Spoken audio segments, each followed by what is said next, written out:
Welcome to this strange world, where the real and the fantastical collide, and where every hint appears to lead to a mysterious and confusing rabbit hole. Come along as we discover the unsettling facts of a murder case unlike any other, one that has been hidden in speculation and mystery for far too long. Which murder case is the most bizarre that you have ever heard of? We are listing our selections for the top 12 most oddest murder cases of all time here today. Number 12. The Murder of Crystal Beslanowicz. December 15, 1995, was a chilly winter's morning when Crystal's body was discovered on the Provo River in Utah. Even after a lot of work, the trail was undiscovered. But when the case was eventually reopened in 2006, more sophisticated technologies were used to examine the DNA recovered from the crime scene. Eventually, it was linked to Joseph Simpson, an ex-convict who had been detained in 1987 for a different murder. Simpson was located by investigators. He was now residing in Florida with his mother. They placed him under observation and took the DNA of a cigarette he had smoked. Simpson was taken into custody once more after the DNA sample matched that discovered at the Beslanowicz crime scene. Number 11. The Alphabet Murders. Three young girls from Rochester, New York met their demise in an unusual way in the early 1970s. Not only had they all been raped before they died, but their last and first names share a common initial. Even more bizarrely, towns that also began with that letter had their bodies found there. Carmen Cullen, the first victim, vanished on November 16, 1971, and was discovered 2 days later in the vicinity of Churchville. Next, on April 2, 1973, Wanda Walkowicz vanished and was found in Webster the following morning. Michelle Mainza, the last victim, was discovered in Macedon 2 days after she was last seen on November 26, 1973. The case is still open despite a lengthy list of potential suspects. Number 10. The I-70 Strangler. 12 men's and boys' bodies were discovered beside the Interstate 70 between 1980 and 1991. Since all 12 victims were strangled to death, the crimes were linked to a single person, known as the I-70 Strangler. The majority of the victims were last seen leaving Indianapolis gay bars with an unidentified man. A list of potential victims was produced by police investigation, with Herb Baumeister being the most prominent. In 1996, 11 men's remains were discovered by the police on Herb's property as part of an apparent unconnected series of killings. Herb committed suicide before he could be taken into custody, leading many people to suspect, though with very little confidence, that he was the I-70 Strangler. Number 9. The Murder of John Price. One of the most horrific killings in Australian history is still thought to have happened to John Price, which was killed by Catherine Knight. Knight started dating Price soon after her husband left her, and they eventually moved in together. Price threw Knight out of his home because he could no longer put up with her aggressive actions. But on the evening of February 29, 2000, she returned. She repeatedly stabbed him while he was sleeping, severely disfigured his body, and cooked some of his remains with the intention of feeding them to his kids. Police located Knight in Price's home after getting a call from his neighbor, and they took her into custody. She was the first Australian woman to be sentenced to life in prison without the possibility of release. Number 8. The Death of Candace Newmaker. This young child, whose real name was Candace Elmore, was taken from her biological parents due to abuse, and then adopted by Jean Newmaker. Due to her difficulty adjusting to her new surroundings, Jean turned to Connell Watkins, an unlicensed psychologist, for assistance. On April 19, 2000, Candace was restrained, covered in pillows and blankets, and made to fight her way free to her adoptive mother during what was called a rebirthing session.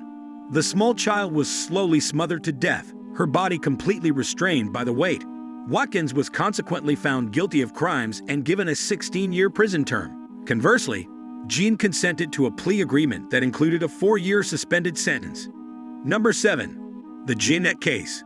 On August 7, 1972, Jeanette De Palma was last seen alive, having informed her parents that she was going to a friend's house.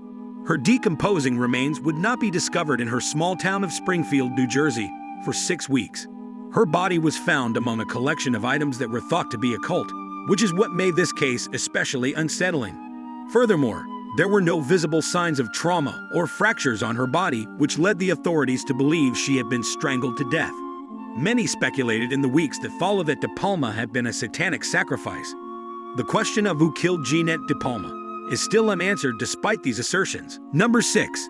The crimes of Dennis Nilsen. Dennis Nilsen, who was born in Scotland in 1945, relocated to London as an adult and became a member of the Metropolitan Police.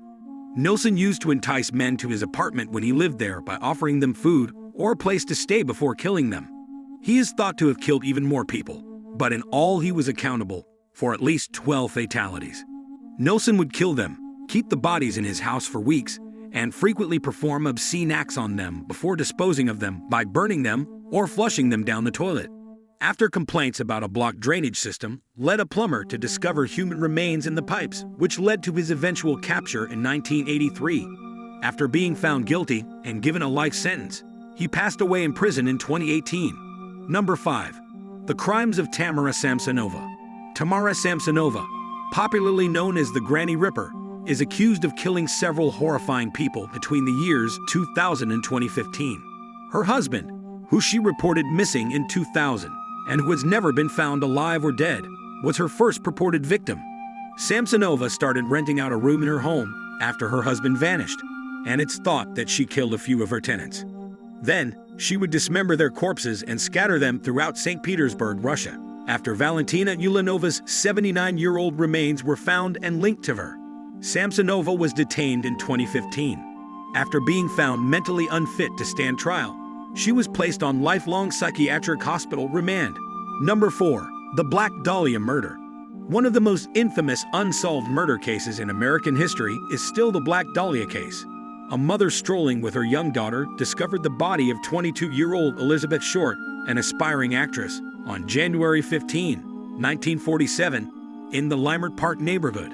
Short had not only been brutally murdered, but her body had also been severely disfigured. Newspapers dubbed Short the Black Dahlia and ran sensationalized stories about her, which quickly brought the case notoriety. Several people came forward in the aftermath to take responsibility, but they were ultimately clear of any wrongdoing because of insufficient evidence.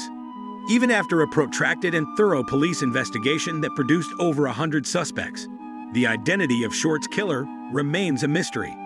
Number 3. The Cleveland Torso Murders.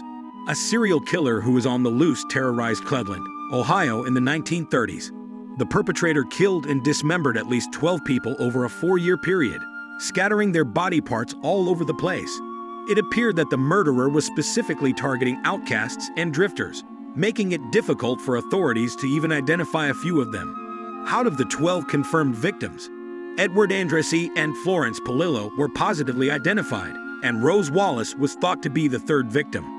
Law enforcement was left perplexed by the especially horrific killings, which prompted the biggest police probe in Cleveland history. In any case, no one has ever faced charges for the offenses. Number 2.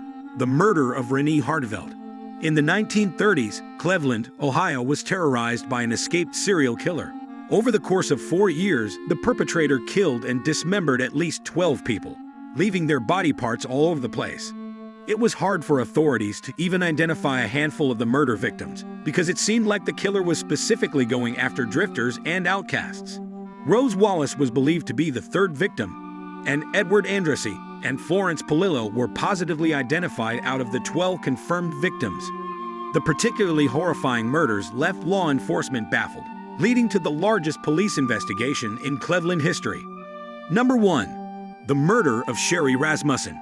Sherry Rasmussen, a recent college graduate, intended to work as a critical care nurse. Rather, she met her demise in February 1986. Police concluded there had been a botched burglary after discovering her body in her apartment. The police told him he watched too much TV and were dismissive. However, several years later, in 2009, new investigators took a fresh look at the case and surreptitiously extracted DNA evidence from a cup that Lazarus had thrown away. The sample and a bite mark on Rasmussen's body matched genetically.